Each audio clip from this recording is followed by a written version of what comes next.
From the Advocate magazine in partnership with GLAAD, this is LGBTQ&A.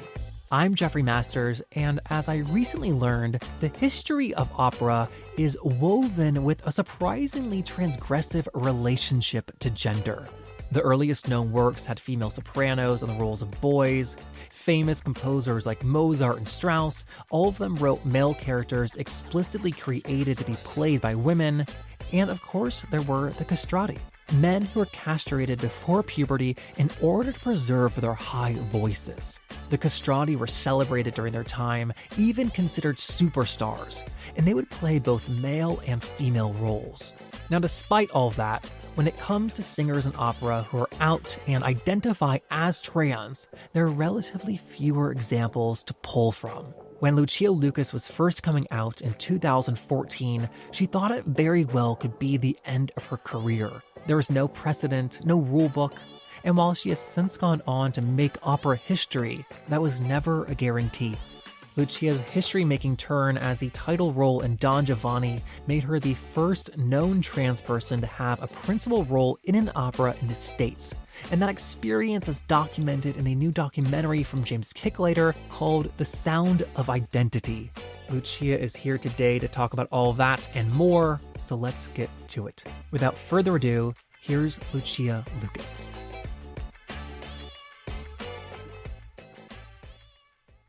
To begin with, I want to go back to when you were first coming out. Was there any precedent or other openly trans opera singers that you could look at to see how being out might potentially affect your career?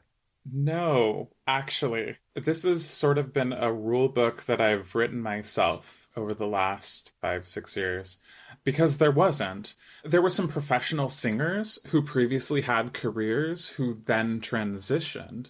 So there was a little bit of an idea what might happen with my voice, which is not much. And there was a little bit of an idea about how the business might treat somebody who is trans. Like, there are examples of it, but nobody who was on the stage performing. It was just sort of, how does this all work? So I had to decide how I was going to handle each individual thing, and hopefully it was in a good way. Oh, and so in essence, to use your word, you're like writing the rule book for every trans person who will follow you. I mean, it's my rule book for me. But I do hope that if I'm doing my best, that at least administration and different opera houses can see that it's possible that this private thing, this very specific to somebody, can exist only in their personal life, and it doesn't need to exist on stage. The opera doesn't need to be reworked. Nothing needs to happen. You can just glue a beard on, and I'll go out there and I'll sing, and it's fine, and I don't care, and I just want to keep doing my job. You know, if I'm going to sing baritone, I just want to go sing baritone really well. And so now that you have been out, you came out officially in 2014. How welcoming have you found the opera world? Well, the public in opera houses, they're typically a little bit more conservative than the people who are performing. But I will have to say that they're way more understanding and willing to at least inquire instead of shutting down somebody who is not someone who they're used to seeing on stage.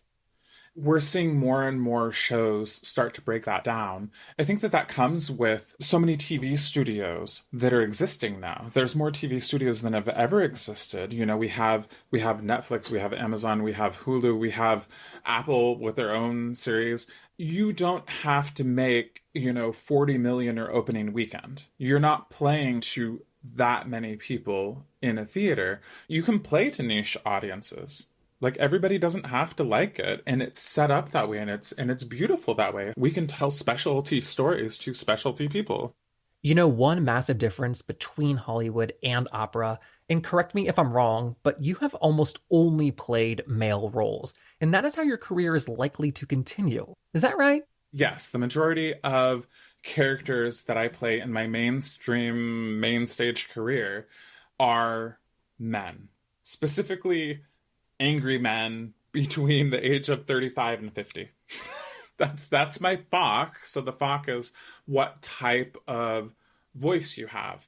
And so because of the characteristics of your voice, the timbre and like the notes, you are in that category almost only for opera. Yeah, I mean, unless a new composer wants to write something else, which is actually the case with Tobias Picker. He's writing the Danish Girl for me. That's kind of something special. And that's because a composer said, hey, I would like to do this for you. Tobias Picker is someone we get to see in the documentary about you, The Sound of Identity. In it, you actually address the big question I had going into it.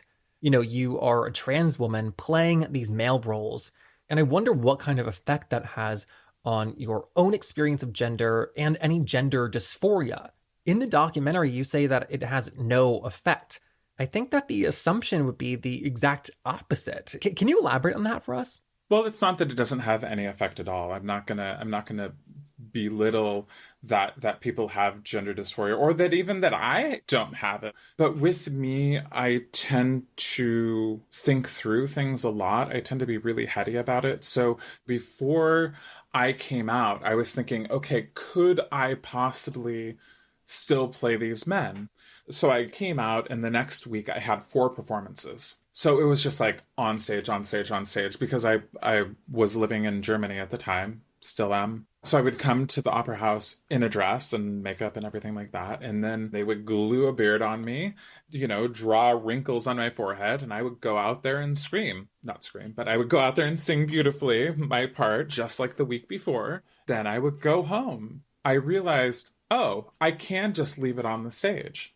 I can be myself in my own private life, and I can do my job the same way, if not better, than before on the stage. And so it's not that I didn't have dysphoria, but I sort of mentally went through it before I did it. And then after a week, I sort of said, is it too much? Can I handle this? And I said, yeah, no, I can handle this. This is about acting. It's not about anything else. But yeah, I had sort of prepared myself in advance. I also think that we view gender performance differently depending on the performer's gender, and we have different expectations. A man in a dress is funny. That is traditional drag, and we know what to do with that. It's comedic. But when we see a woman in a suit, we don't have an automatic social primer to know how to react per se. And along those lines, I think that nobody goes to a drag show and thinks that every single performer they're watching is experiencing gender dysphoria. Well, let me contextualize it a little bit more, though, for opera, because... No, yeah. Please. No, I mean, of course you have a point. Definitely. What I would love to say is that opera has had a tradition of women playing men, except not exactly. There's a tradition of women playing young men or boys, Hosenroll, or it's just pants rolls, It's just women playing men. There is this sort of association with like a little bit higher voice, like maybe a mezzo-soprano or something like that, playing a teenager. So when you have me playing Wotan, I think it's more of a disconnect for the audience. And I'm fine to say, okay, I understand that maybe it's not quite the drag you're used to. And when you are performing, does it feel the same to you to be playing these male roles now compared to before you came out? Like, is it more fun since you're now just performing masculinity for a short period of time? It is the same, and it is more fun. It is the same because I didn't arrive at my identity, in the last 5-6 years. I knew when I was like 5 or 6 years old. Maybe I didn't have the vocabulary for it, but I knew back then. So the context of me growing up, I always saw gender. I always saw the difference. I always saw how women were treated and how men were treated. When I was growing up, I had to learn these traits of masculinity. I had to learn how to walk in a masculine way. I had to learn how to talk in a masculine way. So I learned how to take on these masculine traits and how to, quote, pass as a masculine person. So once I came out, it wasn't like I learned how to be feminine. I just sort of like shook off all of these fake gestures that I had that were this sort of like exoskeleton that was like protecting me from the cruel world. And so when I go back on stage, it's like I know how to do all of these movements. I learned them a long time ago. They served me well for protection, going into high school and into college, but I just use them for the stage now.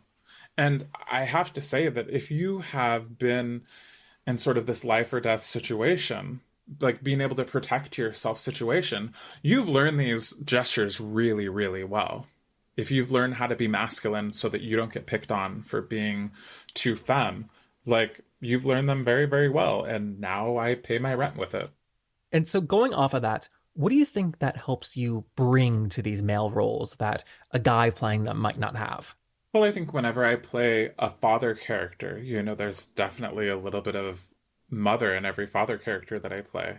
I don't worry about showing the caring side of a father, which I think is difficult, especially in opera when you have, some sort of one-dimensional character father type figure.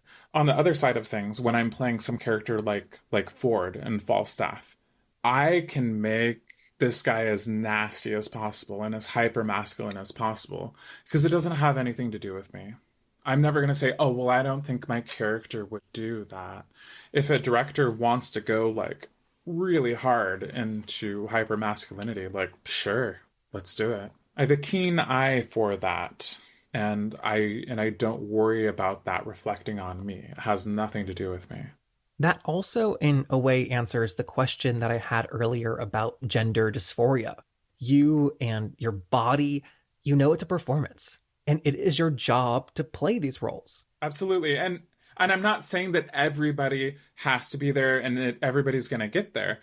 But if your job is to do something that is against your own personal identity, see if you can detach it from there. You might be able to do your job even better. And it sounds like, too, that you have this tremendous voice. It blows me away every time I hear it. And this is kind of like the only outlet in order to perform. To perform as much as you want is to play these male roles, right? Yeah. I mean, as far as being able to pay my rent with it, yes.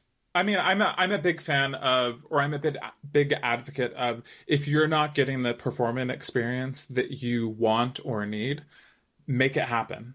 Make your own experiences, even if it means performing in a tiny little theater for 10 people. Go do that. Do that. It's important. But yes, if I want to pay my rent by performing on stage, I need to do it for a significant crowd, which means, singing in opera houses, which means singing my traditional Fach. And speaking of your Fach, your voice, something I've always wondered is if your voice and your vocal cords are genetically predisposed to singing opera, or is it something that anyone can learn to do? Well, there's a genetic component, of course. How big your parents are is going to affect that.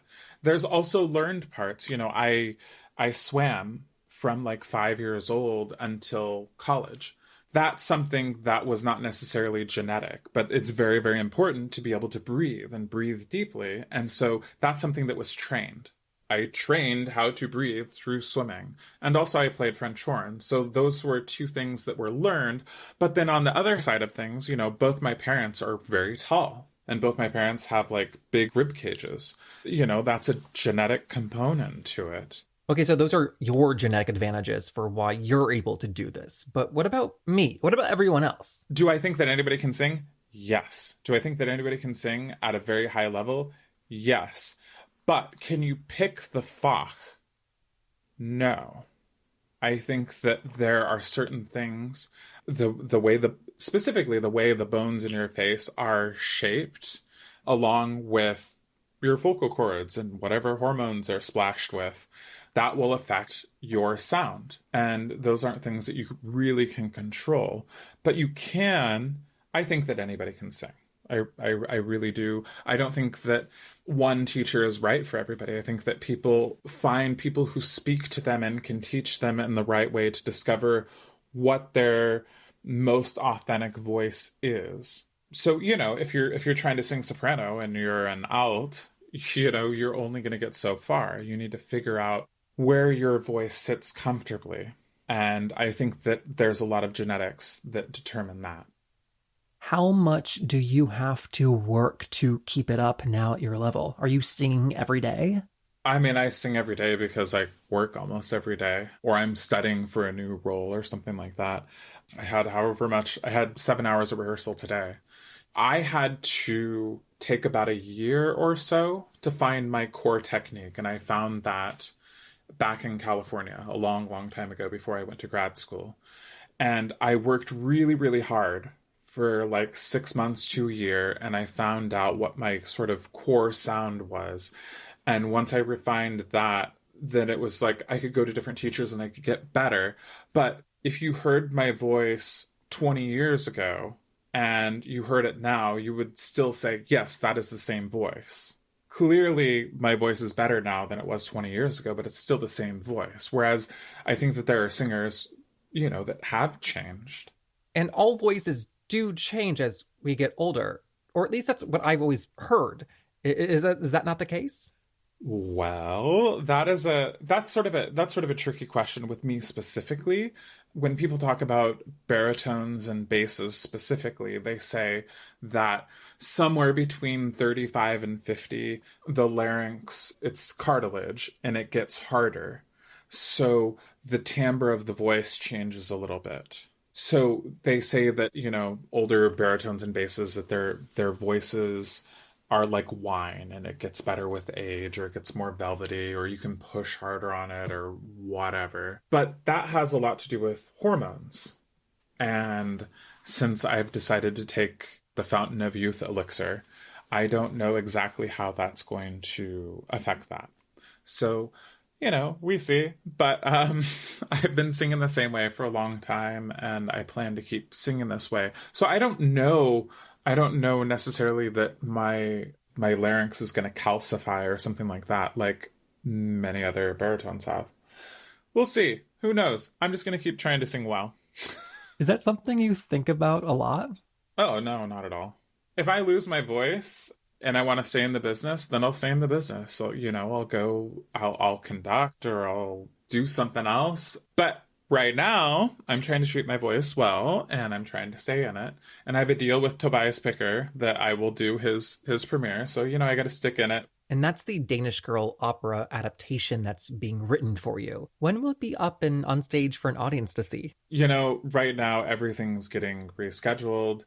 Don't really want to talk about it. But basically, everything's been thrown up in the air. But you are still working, which is incredibly impressive. Well, yeah, I mean, that's because I'm in Europe. And in the US, I guess there are certain performances going on. I have a friend who just did a drive-in opera. And so there are sorts of ways that people are trying to find a way forward with their art. But I think in Europe, there's more happening. In Germany, there's 80 plus theaters that have full-time ensembles. Whether they're working or not, they're collecting a paycheck. So the thing is in the US, if you say, okay, well, you can only play to 20% capacity of your house. Well, then they say, well, then how are you going to make money? But in Europe, if you say you can only play to 20% capacity, they say, okay, well, we're paying everybody anyway. Why don't we just do that? So that's what's happening, is people are trying to go forward. Okay, we need masks when we're off stage, and we have to do these, and we have to stage operas in a very specific way so that people are far apart and whatever. But people are trying to find a way forward because people are being paid anyway. If we're talking about trying to make money, it's okay, well, if we do the show, we lose less money, Whereas an American company, they can say, all right, we're just gonna take a timeout right now. We're going to take all the stuff that we're going to plan. We're going to wait for this to clear out. And then, we'll do what we're going to do. It's also just fascinating to think about. I'm concerned about all of the restaurants and the bars that are never going to reopen, and physical spaces. It's fascinating to think about the performers and the creators that are going to leave the industry forever. Yeah.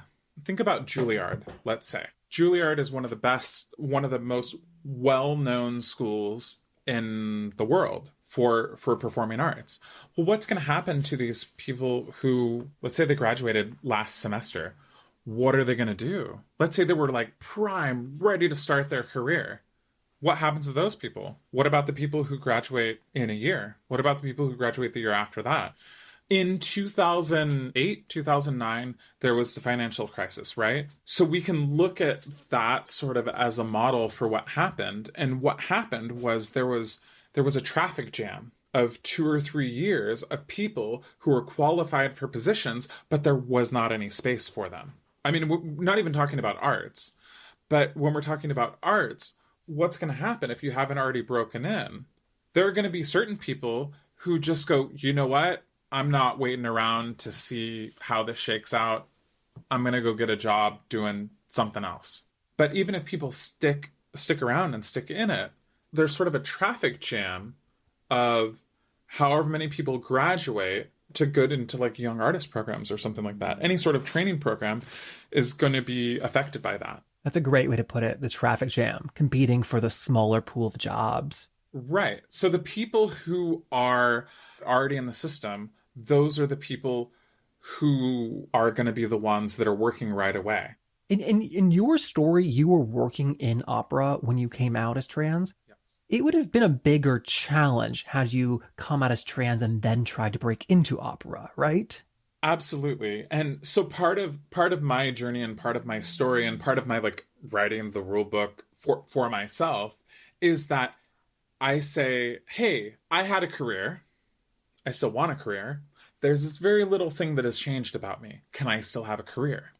I think that it's a very good sort of example of how accepted and how willing the business is to keep specifically me in it. Now, if I was trans trying to break into the business, I think that it would have been much harder. But with me and also one of my friends, Adrian Angelico, with both of us, we already had careers. And we said, we want to keep our careers. May we still do that? Once we do that and we show that we can still do our jobs while existing as trans, then it's sort of like, okay, so this isn't a thing. I hope this isn't a thing. I hope that it at least doesn't disqualify us or somebody else from being able to do it in the future. This particular situation that we're in right now makes it more difficult. But I think that you're going to see people coming into the career while trans, which of course is the wonderful thing. And now they can point to somebody who is doing it and succeeding.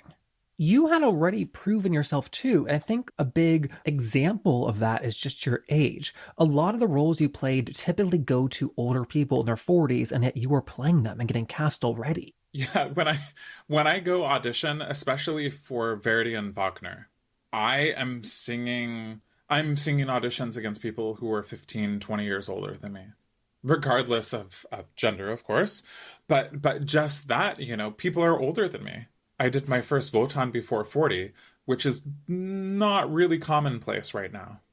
I have to tell you, I find opera to be incredibly enchanting.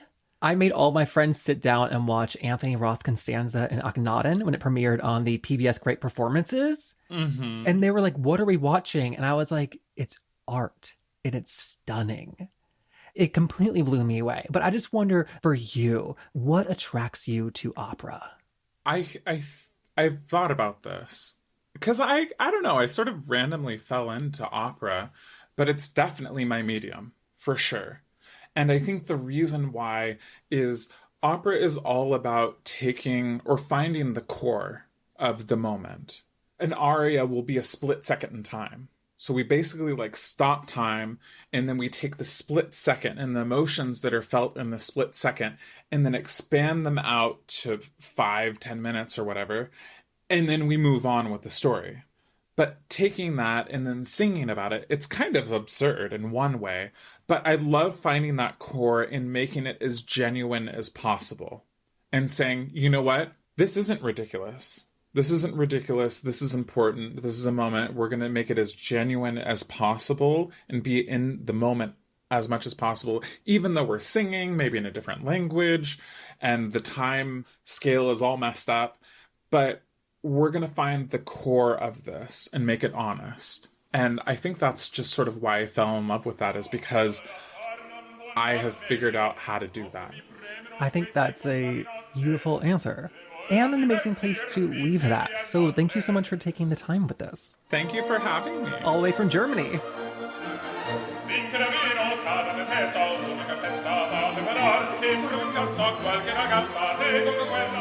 And that was Lucia Lucas. You can find out more about Lucia and the documentary she's a part of at their website. That's thesoundofidentity.com. Now, last week we launched our annual listener survey. I really do want to hear from you. I want to know what's working, what's not, what you want to hear more of. It is anonymous, so any and all feedback is welcome. There is a link in the show notes here, as well as all across our social media channels. We're on Twitter and Instagram at LGBTQpod. I'm on there at JeffMasters1. Thank you, as always, for helping us to spread the word about our new episodes. Things like that really do make a massive difference. So thank you. We're brought to you by The Advocate magazine in partnership with GLAAD. Come check out all of our work at advocate.com and glad.org. I'm Jeffrey Masters, and I will see you next week. Goodbye.